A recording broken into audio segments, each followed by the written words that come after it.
या पुस्तकाचा विषय हा नंतर सुरेश मंडळी मध्यमा प्रकाशननी काढलेला हा कवितासंग्रह आहे. अतिशय सुरेख असा हा कवितासंग्रह मध्यमा प्रकाशननी काढला.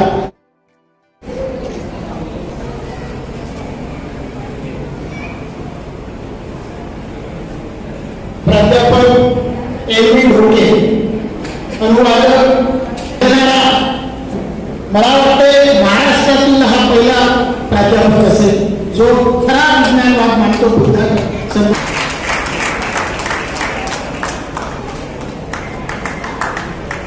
यानंतर पुराणी गोगरे बरोरा यांची कादंबरी आहे सदामुक्त स्वचर्चा.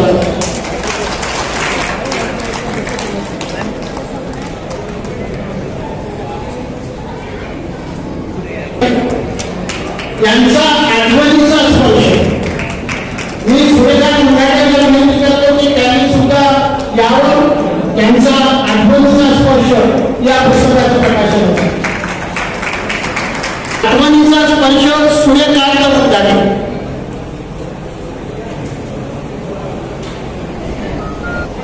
हा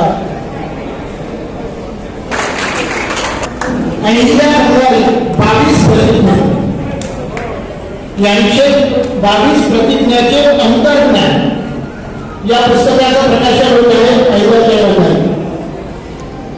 स्वागत करावं. 22 प्रतिज्ञा. आमचे जे स्वागताध्यक्ष आहेत त्यांनी बाबासाहेब आंबेडकरांवर इंग्रजीमध्ये पुस्तक लिहिलेलं आहे. गिराईनी द बुद्धा नावाचा हे अतिशय चांगले ट्रान्सलेटर ज्यांचंही मराठी किंवा हिंदीचं पुस्तक ट्रान्सलेट करायचं असेल त्यांनी आमच्यासोबत संपर्क साधावा. त्यांचं निःशुल्क पुस्तक ट्रान्सलेट करून दिलं. इंग्रजी कॉस्मोपॉलिटी द डॉक्टर बाबासाहेब आंबेडकर या पुस्तकाचं सुद्धा प्रकाशन होत आहे.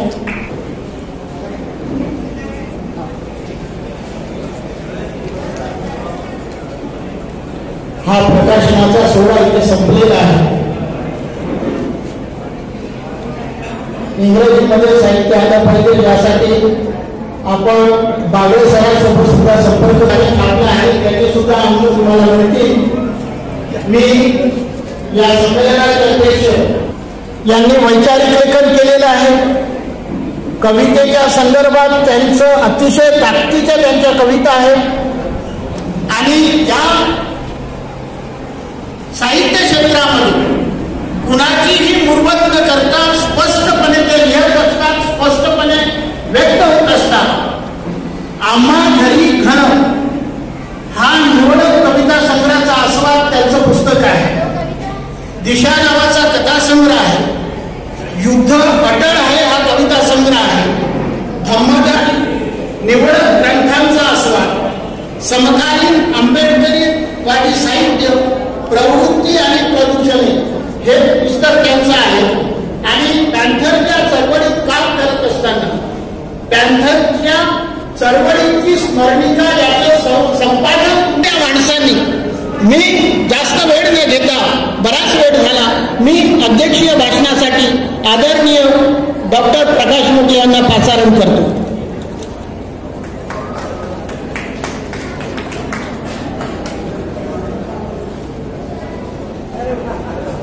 बाबासाहेब आंबेडकर, महात्मा बुद्ध यांच्या कार्याला, विचाराला मी अभिवादन करतो. मंचावरील उद्घाटक माननीय परिहार सर, स्वागताध्यक्ष बागडे सर, आंबेडकरी साहित्य संस्कृती संवर्धन मंडळाच्या सीमा मेश्राम मॅडम, निळई परिवाराचे आणि या साहित्य संमेलनाचे संयोजक माननीय प्रवीण कांबळे सर, सहसंयोजक वंजारी सर, निकोसे सर, ज्यांचं तडफदार इथं भाषण आपण ऐकलं असे यवतमाळचे आनंद गायकवाड, त्यानंतर स्वागताध्यक्ष बागडे सर, माझ्या समोर बसलेले ज्येष्ठ साहित्यिक Naranaware sir, Rajan Waghmare, Meshram sir, Chormare sir आणि इतर सर्व बंधू बहिणी. मित्रांनो, 27 पेजेसचं भाषण मी केलेलं आहे, लिहिलेलं आहे. तेवढं सांगणार नाही, तुमचाही अंक पाहणं बरोबर नाही. मी आपल्याशी थोडक्यामध्ये काही मुद्दे मी शेअर करतो. इथे खूप चांगली भाषणं झाली. आपण सर्व साहित्यप्रेमी आहात, साहित्य रसिक आहात. आणि काय असते की जो लेखक कवी असतो तो बोलका रसिक असतो आणि जो रसिक असतो तो मूक साहित्यिक असतो. तुमच्याही मनामध्ये विचार येत असतात. भाषणं चालू असताना सुद्धा मी तुमचे चेहरे वाचत होतो की तुम्हाला ती विचार प्रक्रिया तुमच्या मनामध्ये चालू असते की वक्ता काय बोलतोय, कसं बोलतोय या अर्थाने. त्यामुळं आपण सर्व चिंतन करणारे लोक आहोत, विचार करणारे लोक आहोत. आणि हे लोक, विचार करणाऱ्या लोकांची संख्या हल्ली कमी कमी व्हायला लागलेली. काय व्हायला आहे की माइंड सेट केलेलं आहे काही लोकांनी आपलं. असंच बोललं पाहिजे, तसंच लिहिलं पाहिजे. आणि मग माइंड सेट झाल्यानंतर माणसं वेगळा विचार करत नाही. आनंद गायकवाडांनी जी शास्त्रज्ञांची लिस्ट इथं वाचून म्हणून दाखवली, जी नावं सांगितली, ही स्वतंत्र विचार करणारे लोक होते. बुद्धानं पहिल्यांदा या देशामध्ये स्वतंत्रतेचा विचार मांडला. माणसाच्या मुक्त माणसाची मने मुक्त केली. आणि म्हणून बुद्ध काळानंतर सर या देशामध्ये कला आणि साहित्य संस्कृतीला फार मोठा चालना मिळालेली आहे. बुद्धाच्या अगोदर एवढी चालना मिळालेली नाहीये. लिहित होती लोक, परंतु त्याचं प्रमाण खूप कमी होतं. जागतिक दर्जाचे ज्या कला आहेत, ज्याला आपण शिल्पकला म्हणतो, साहित्य कला म्हणतो, महत्वाचे ग्रंथ म्हणतो, ही सगळी महत्वाची पुस्तकं बुद्धाच्या क्रांतीनंतर निर्माण झालेली आहेत. त्या सांचीचा स्तूप असेल, अजिंठा वेरूळच्या लेण्या असतील, अशोक घोषाने लिहिलेला सौंदरानंद नावाचं महाकाव्य असेल, बुद्ध चरित्र नावाचं महाकाव्य असेल, या सगळ्या कला की ज्या सौंदरानंद या महाकाव्याची नक्कल तुमच्या रामटेकच्या कालिदासानं केलेली आहे. परंतु आम्हाला कालिदास माहिती आहे, अशोक घोष माहिती नसतो. इसवी सन 1 शतकामध्ये अशोक घोषाने लिहिलेले बुद्ध चरित्र लिहिलेले. आणि कुठल्याही महाकाव्याचे जे घटक असतात त्याच्यावर त्याला तपासले तर त्या महाकाव्याचे गुणविशेष त्याच्यामध्ये आलेले. बुद्ध कला अशी माणसाची मनं मुक्त करत जाते. आणि अलीकडच्या काळात जर पाहिलं की इथे अनन्य गायकवाडनी सांगितलं की रंजनवादी साहित्य लिहिलं गेलेलं आहे. अजूनही आपल्याकडे रंजनवादी साहित्य लिहिलं जाते मोठ्या प्रमाणात. त्याला ग्राहक प्रचंड असते ना, त्याला तिथे विचार करायची गरज नाही. आपण सगळी कुठलीही हिंदीची सिरियल पाहत असाल सिनेमातली तर यांची नावं बदला, बाकी आशय सारखाच असतो. घराघरात ज्या बाया पाहतात 8-8 घंटे 4-4 घंटे, या सगळ्यांची सिरियलची नावं वेगळी आहेत, कथानक तेच आहे. ही सगळी मनोरंजनाची. आणि मनोरंजन ही एक व्यसन झालेलं आहे अलीकडच्या काळातल्या लोकांना. 1990 नंतर हा जागतिकीकरणाचा दुष्परिणाम असतो. जागतिकीकरण हे नुसतं आर्थिक बाजूवर होत नाही, ते पूर्ण सांस्कृतिक घेऱ्यामध्ये आणत असतं. त्यानंतर या सांस्कृतिक क्षेत्रावर जे अतिक्रमण झालेली असतात, ही अतिक्रमणं आम्हाला नीट समजून घेतली पाहिजे. आपल्याकडे असं बऱ्याच वेळा म्हणलं जातं की गायकवाड सर सुद्धा बोलताना असं म्हणाले की शिक्षण हे वाघिणीचं दूध आहे. आपण आपल्या लेकरांना सांगतो, शाळा कॉलेजात मास्तर सांगतात, ते चूक आहे. इंग्रजी शिक्षण हे वाघिणीचं दूध आहे असं बाबासाहेब म्हणालेले आहेत. नुसतं शिक्षण नाही, नुसतं शिक्षण तर आम्हाला वेदांचं मनुस्मृतीचं आधी होतच ना, त्याच्यातून झोपी गेले, अस्पृश्य ठरले. त्यामुळे हे शब्द आम्ही नीटपणे समजून घेतले पाहिजे. सांस्कृतिक बाजू समजून घेताना आपल्याला आपला बऱ्याच वेळा घोटाळे होतात की बाबासाहेब आंबेडकर जेव्हा इंग्रजीतून पुस्तक लिहितात त्याचं नाव असते बुद्ध आणि त्याचा धम्म, आणि नंतर कुणीतरी अनुवाद करणारे येतात त्याचं नाव करतात भगवान बुद्ध आणि त्याचा धम्म. हा भगवान शब्द बाबासाहेबांना माहित नव्हता का? मग बाबासाहेब विसरले होते का?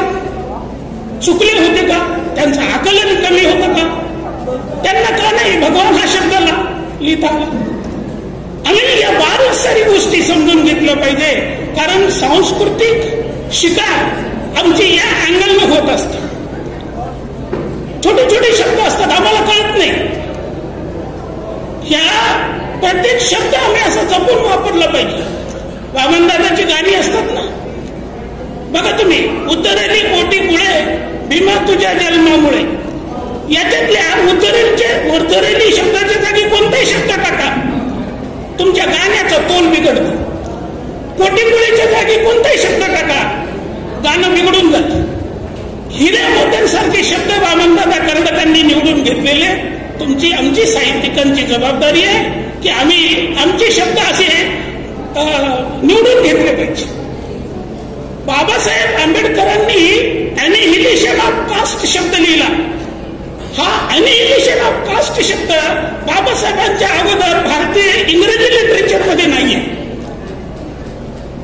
कारण ॲनिहिलेशन शब्दाला जो नेमका अर्थ आहे की मुळातून उखडून टाकणे, मुळातून खतम करणे, विध्वंस करणे, हा बाबासाहेबांचा ॲनिहिलेशन शब्द आहे.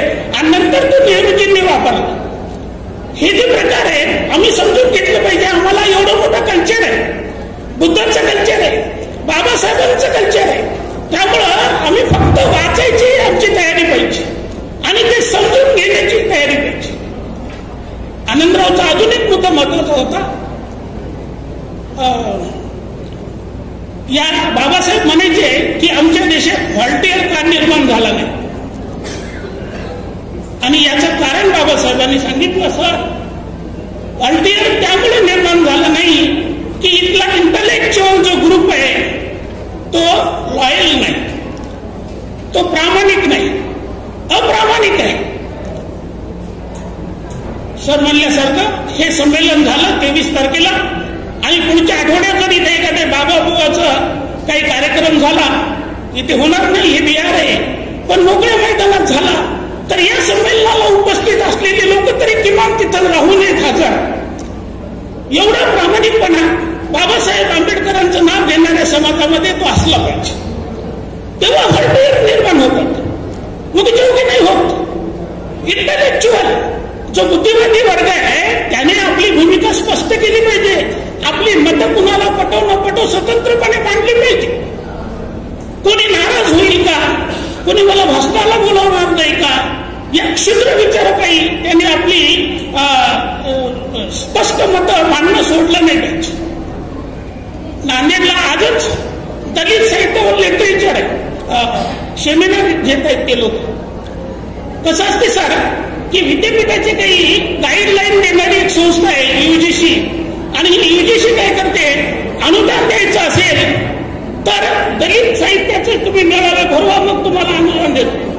तुम्ही जर एखाद्या प्राध्यापक मिळला मेसराम मॅडम सारखा की अमरावती विद्यापीठाच्या, नाही आम्ही आंबेडकरी साहित्यावर सेमिनार देणार आहोत, ते कुलसचिव बी मान्य करत नाही आणि अकाउंटवाला बी मान्य करत नाही. ते आपल्याला पत्र दाखवतात की युजीसीच्या रूलचे याच्यामध्ये, आणि युजीसी कोणाकडे गेलेली आहे, कुणाच्या ताब्यात आहे. सत्तेवर जी माणसं असतात त्यांचं शानपण सगळ्यांवर चालत असतं. सत्ता ही सगळ्यांचं मूळ आहे. आम्ही सांगतो की आता इथं मगाशी बुद्धा बाबासाहेबांसोबत सम्राट अशोकाचं नाव घेतलं देवानाम प्रिय म्हणून. कशामुळं? बुद्ध विचार त्यांनी सत्तेच्या मदतीने राबवला आणि 84,000 विहारातून बुद्ध धर्माचा प्रसार पूर्ण भारतभर केलेला आहे. आणि म्हणून सम्राट अशोकाला धम्मधर म्हणतात. या धम्मधराचा दर्जा त्यांना दिलेला आहे. जगातला एकमेव धम्मधर अशोक आणि आपल्या काळातले बाबासाहेब आंबेडकर, हे दोनच धम्मधर झालेले आहेत जगामध्ये.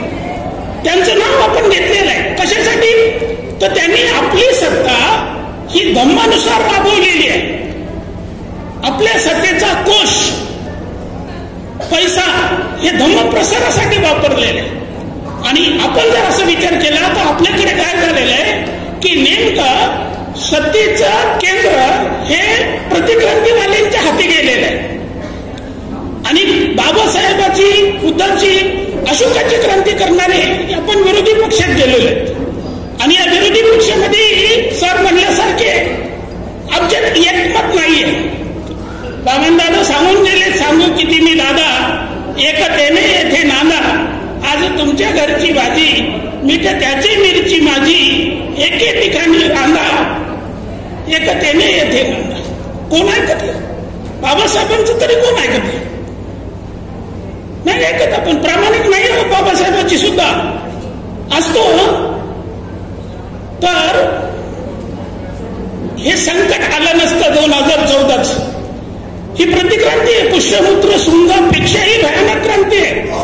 कारण हल्लीच्या टेक्नॉलॉजीवर त्यांचं कमांड आहे, सायबर सेलवर त्यांचं कमांड आहे.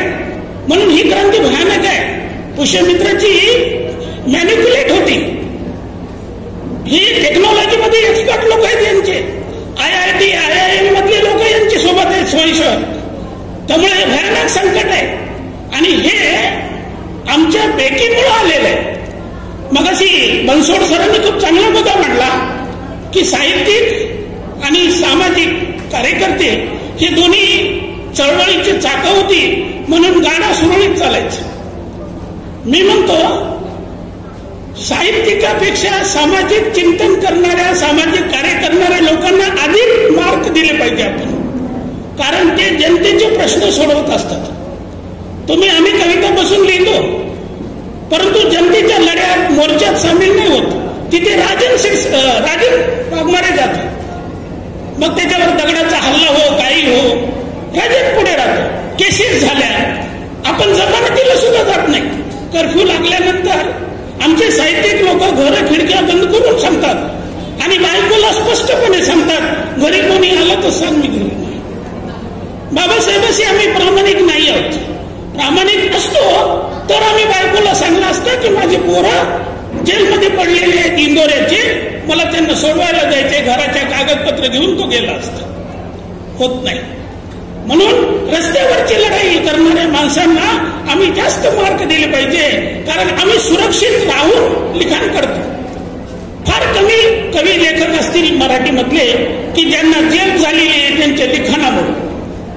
आणि कार्यकर्त्यांची संख्या काढा, कार्यकर्ते खूप आहेत ज्यांना जेल झाले.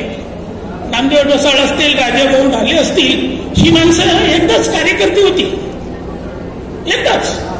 अहो यांच्या नामदेव ढसाळांच्या वरळीच्या दंडणीमध्ये पायांच्या नसावर आडवे पोलिसांचे दांडे टाकून त्याच्यावर 12 माणसं बसलेली आहेत. नामदेव ढसाळांच्या कवितेमध्ये जो राग येतो, जी चीड येते, ज्या शिवाय येतात, त्याचं सोशॉलॉजिकली कारण ते आहे की त्याने ते भोगलेलं आहे. पायाच्या नसांवर उघडं पाडून 12 लोक, इकडून 6 आणि इकडून 6 लोक, तेव्हा नामदेव ढसाळ घडतो. इतकी वेळ आमच्या साहित्यिकांवर येत नाही. म्हणून साहित्यिकांनी सुद्धा फारसा अहंकार न बाळगता कार्यकर्त्यांना मदत केली पाहिजे, मोठं बनलं पाहिजे. काय जाते नुकसान काय होते? मी कुणाच्या हाताला मेहंदी लावली तर तिचा हात रंगतो, परंतु माझाही हात रंगतो ना लावणाराचा.